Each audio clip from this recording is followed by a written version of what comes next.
Isto é o Topless, amigos, e neste vídeo nós vamos analisar a situação no conflito entre a Ucrânia e a Rússia para hoje, dia 26 de novembro de 2025.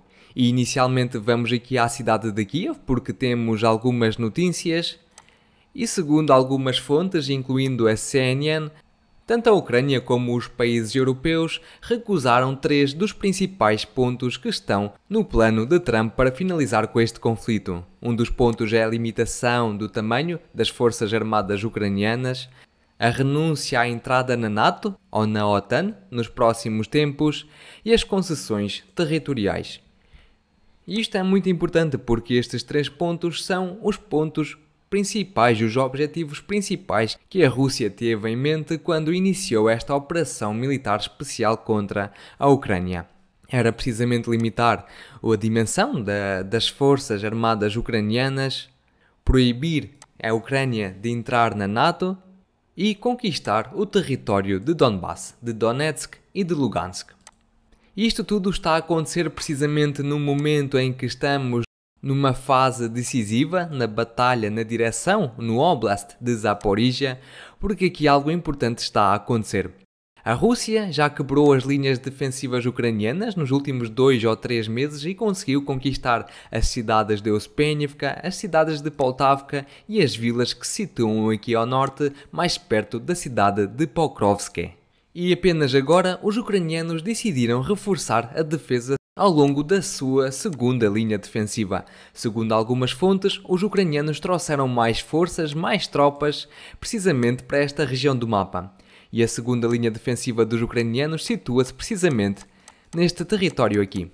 A primeira já foi quebrada pelos russos em alguns pontos, porque ela começa precisamente aqui no interior, e que vai depois em direção à cidade de Guliápolha e contorna esta cidade pelo sul, deslocando-se em seguida em direção à cidade de Orikhiv e às vilas de Stepnohirsk e de Primorsk.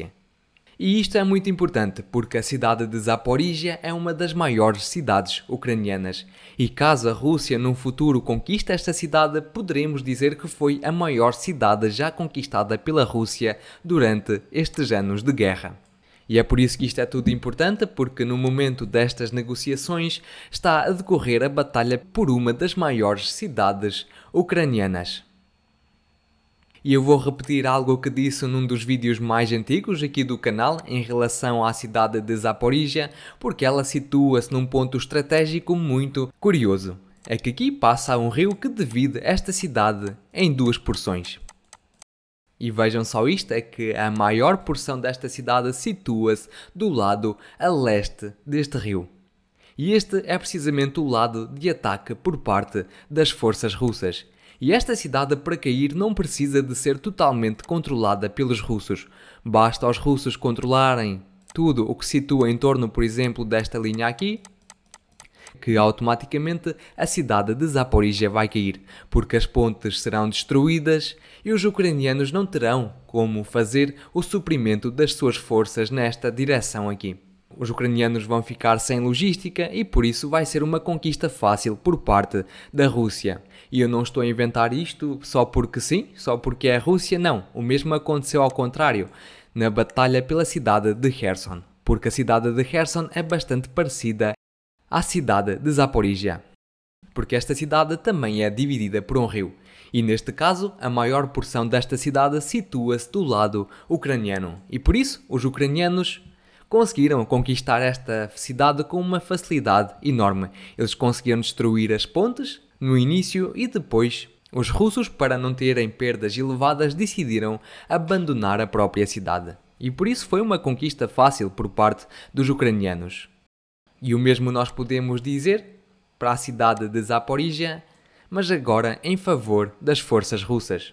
E se nós medirmos a distância desta linha vermelha até às posições que nós conhecemos das forças russas, vamos obter uma distância de cerca de 60 km, que é uma distância bastante pequena, porque olhando para o mapa nós podemos ver que as linhas defensivas ucranianas situam-se mais a sul. E ao longo desta linha vermelha aqui que eu desenhei, nós não temos nenhuma cidade grande, nós não temos fortificações, nós não temos redes enormes de trincheiras que possam ser utilizadas pelos ucranianos para segurar a defesa contra os avanços da Rússia.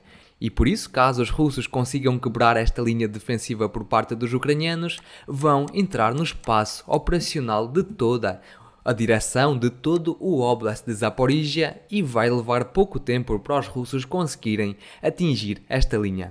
E é por isso que os ucranianos estão muito preocupados e trouxeram mais forças para esta região nos últimos dias.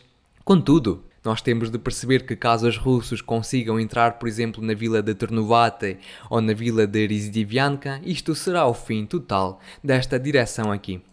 Vamos ver como de facto as batalhas se vão desenvolver nesta porção do mapa e vamos acompanhá-las com cuidado. Mas agora vamos à direção de Guliai-Polya e, segundo algumas fontes, os russos conseguiram melhorar as suas posições a sul desta cidade. E também as fontes pró-ucranianas, como a Deep State, registaram mais avanços por parte das forças russas. Para já não temos confirmação visual para isso, mas os bombardeamentos às posições ucranianas, como bombas do tipo Fabi com artilharia, prosseguem. Temos aqui várias imagens, vários vídeos que os russos publicaram a mostrar estes ataques.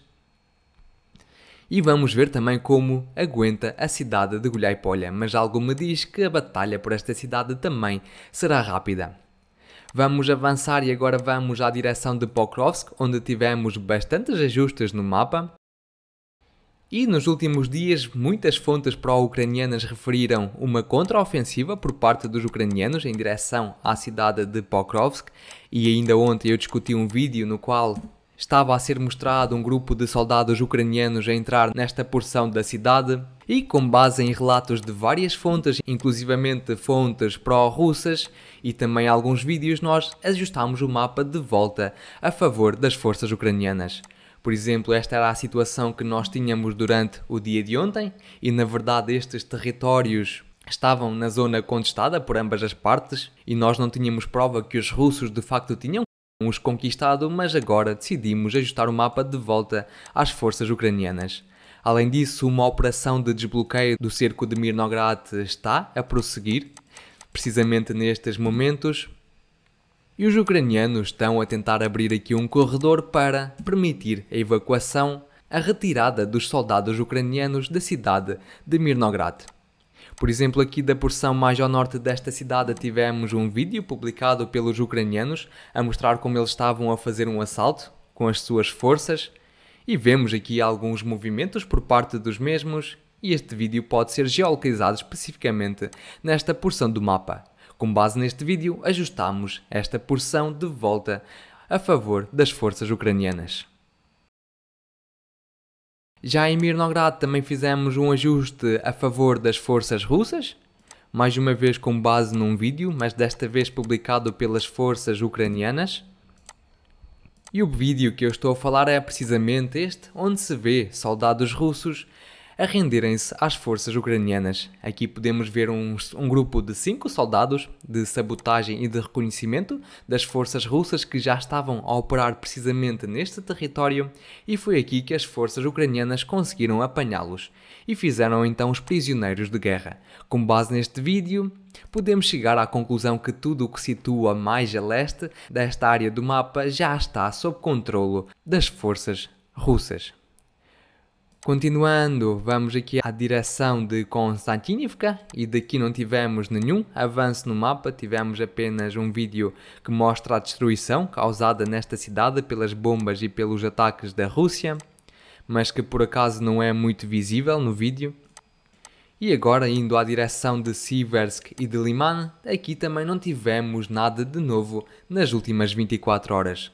Do Kupiansk também é o mesmo, algumas fontes referem contra-ataques por parte dos ucranianos, mas para já não temos tido nenhuma prova que confirme de facto algum avanço ou algum controle de posições por parte das forças ucranianas, mas também por parte das forças russas e por isso a situação permanece como está.